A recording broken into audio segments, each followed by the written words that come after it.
Datorită faptului că în multe județe din țară a nins, am decis să fac un episod în care să vă prezint 6 lucruri despre zăpadă.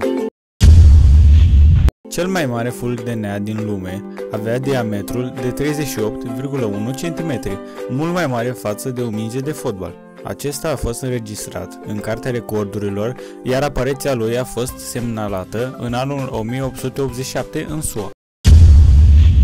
Viteza medie de deplasare a unui fulg de zăpadă este de 1,7 metri pe secundă. Asta înseamnă cam 6,1 km pe oră, asemănătoare cu viteza medie a unui om. Frica de zăpadă poartă numele de chionofobie,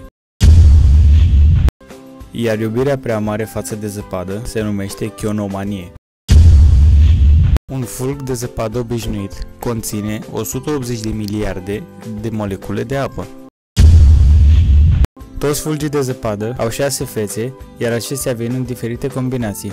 Încă se mai dezbate ideea că niciun fulg de zăpadă nu este identic, iar forma lor este dată de temperatură. Aștept sugestii pentru alte episoade, iar dacă v-a plăcut, nu ezitați să apăsați butonul de like și de subscribe.